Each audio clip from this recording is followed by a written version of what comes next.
Hello, my friends, and welcome back. Thank you very much for being with me again today.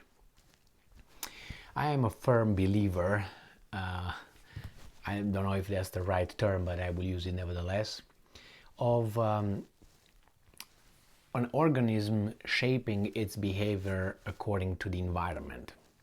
That is, the environment shaping the organism's behavior and the way of thinking, of acting, or surviving. So the environment shapes a certain kind of organism, a certain kind of traits. Without those traits, the organism will not be able to survive. I am a very firm of epigenetics and genetics, but epigenetics in particular, because through epigenetics we transmit our changed genes into our offspring. Therefore, we get them more prepared to survive, to thrive in the environment. Whenever those genes are not transmitted, the chances of survival are less for the offspring. Now, why did I start with that? So I continue with this. Look at, for instance, this is an example. Look at, for instance, a fox. A fox lacks strength, and fox could be, harsh with obviously small animals, but usually it's very sneaky. Very sneaky because it had to develop this kind of way of acting due to its lack of power. And versus a lion who has a different kind of makeup, is more courageous, more violent. It has that gene different than a fox. Well, this trend you could find at certain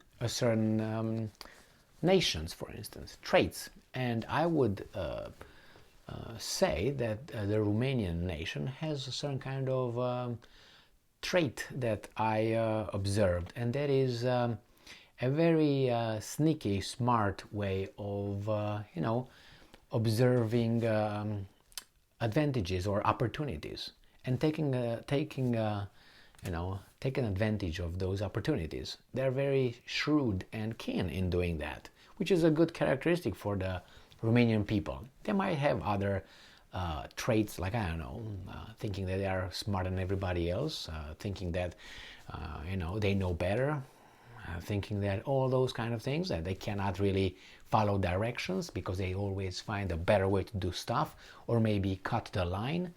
There are other trends, but we're not talking about those trends. We talk about this trend because this trend of sneakiness, that taking advantage of an opportunity and grab the food from the other side's hands when he's not looking. So here we have an article that I think has to do with that a little bit. Also with the fact that the opportunity arises. And you're going to realize what I'm talking about as soon as I put the title here. So this article comes from Reuters via MSN. And this is the headline. Moldova and Romania vow to boost ties amid war in Ukraine. So people are very busy with this. Therefore, these two maybe do something over there, like in a little swamp, they do something. And it's very possible. The problem is they will try a little closeness due to everybody else being busy with something else. And I think there was I don't think, I know, it was a little arrangement between the Russians and Americans mainly after 1991, when the West won the Cold War. The Soviets, which became, dispersed in all those things, like this, yes, this is going to happen, no, this is not going to happen, kind of like, like Yalta. And Yalta, when they discussed, and then Malta, and then they discussed what should they do with how do you call it, with Europe after we beat Hitler. They met over there and they decided, Stalin with Churchill and with Roosevelt, they decided who takes what This is my sphere of influence. This is your sphere of influence. This is my sphere of influence. So that's an opportunity. When the big, guys fight over there, the other ones are just, going around and try to jump on this board, try on that board, and take advantage of stuff. Now, Romania and when they had those agreements in Yalta, Malta, and so on, they had three, and then I think it was Tehran. I think Malta, Yalta, and Tehran. I think something like that, and then they went to Potsdam at the end. So then, when that occurred, each country had its own. They determined, well, this is my sphere of influence. After the 1991, when the Soviet Union, they discussed, they had meetings, and they said, okay, this is me, this is you, okay, we let these guys to unite, which was the Germans, without the Russians. It was not, oh yeah, we beat the Russians. That's how some people think. But in reality, they discussed all that. We let them unite, okay, then you do this, okay, no more NATO, you're not gonna move one inch east, yeah, we're not gonna do this. Moldova will not unite. We're not going to come back to Romania. We're going to stay a buffer state. Yes, we'll stay a buffer state. That's why. What do you think of Moldova? Why not Moldova came back to where it was taken from, as it was normal? Because these guys decided. Now, with this Ukraine war, it seems like the Americans are not respecting that anymore, and they really want to incorporate Moldova into its sphere of influence. Therefore, you have this. Moldova determined that now they don't have the Moldovan language anymore, they have the Romanian language anymore, which when they decreed that in the parliament in Moldova in 1991 or something, we were all in Romania, what the are you talking about Moldovan language? Yeah, okay. We were like, what's going on? But after you talk with people, after you learn things, you read, you get access to certain information, you realize, oh, that's what it was. Okay, they were not allowed at that time. Now it seems like they are. Now they try to come closer and closer and closer. The United States will defend Moldova from Russia. I made an article today.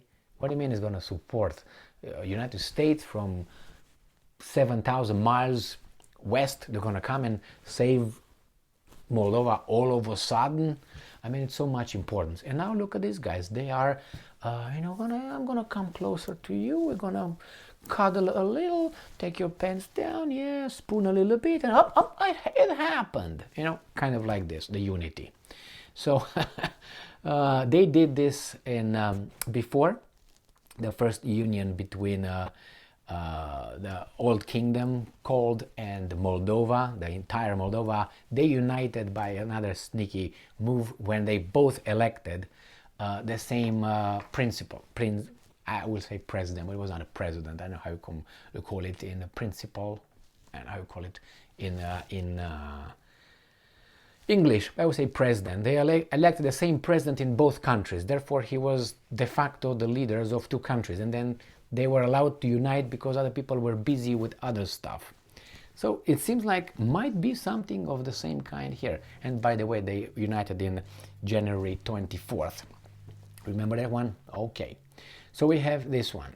Bucharest, Moldova and Romania pledged on Wednesday to boost economic ties. Economic is just the Trojan horse, the foot in the door. Following Russia's invasion of neighboring Ukraine, and Bucharest reiterated support for Chisinau's bid to join the European Union. If you unite, you're directly in it. You cut the line. You don't need anybody's approval at that point. If United States and the European Union allow you Romanians to be Romanians. On the first trip abroad since taking office last month, Moldovan Prime Minister Dorin Recean held talks with Romanian President Klaus Iohannis. It's like Zelensky is the Ukrainian president, Klaus Iohannis is the Romanian president. Moldova has been hit hard. Hit hard? I'm going to hit her hard. By the economic fallout of the war in Ukraine, which borders both Moldova and Romania, and tensions with Russia have risen over the war in Ukraine and the tiny former Soviet republics EU accession bid. Again, former republics, not former part of Romania. No, no, no, no, no. They're very careful to use this term, because people who do not know history, they will learn by reading this article that Moldova is a Soviet republic, like it belonged to Soviet Union. Business on both banks of the Prut. Prut is the river that divides Romania and Basarabia, the half of Moldova that right now is a country. Speaks the same language. Oh no shit. Recean told joint conference with Cuica. Cuica, I think, is prime minister right here. I avoided to mention him, referring to a river on the border between Romania and Moldova and the country's mutual use of Romanian. Oh, Romanian now, huh? Who that? Anyway, we will soon, and I'm quoting, we will soon integrate our financial markets, and Bucharest capital market will be accessible to Chisinau. Why not so far? Why not? And then they say here that Moldova, which is highly dependent on Russian gas, was considering signing long-term contracts on gas and electricity supplies from Romania. Now, Romania will, I'm quoting, will firmly support Moldova's European agenda, economic recovery and strengthening its security. That is military, okay? Let's put it straight. Said Iohannis, whose country joined the EU in 2007 after he begged and they're like slaves. Recean said Moldova and Romania enjoyed a special relationship, and weasels, and that Romania's experience in joining the EU was helpful for Chisinau. All right, man, whatever. You know how that is, yeah. It's so much weasel talk over here, but at least it's better that maybe, you know, this mafia country, which is Romania, bigger, will incorporate the little mafia country, because these are two mafia countries, don't get me wrong. The problem is like you have a gang, one gang that is the big gang, the only gang in a village, but it's the only one. Nobody opposes that. So they do whatever, they rule it. And then you have a city with more population, which is Romania, and it's all under another mafia, you know, gang. Now these cities, the city and the village, they will unite. Now when they're going to unite under one jurisdiction, you bet that the big gang, big mafia will take over the little one. So the little one will have to kind of listen to the big one, you know what I mean? So I don't know if the gang, the mafia from Moldova is ready to give up its, you know, unchallenged in the Republic of Moldova. If it gets into Romania, will be challenged by those mafias from Romania, bigger fish. So I don't know if they're ready to lose that role of unchallenged thug. That's it. Good luck to them. Bring more people inside, because you don't know what you bring. Thank you very much for being with me again today. Stay strong, stay smart, look for the truth, and be just.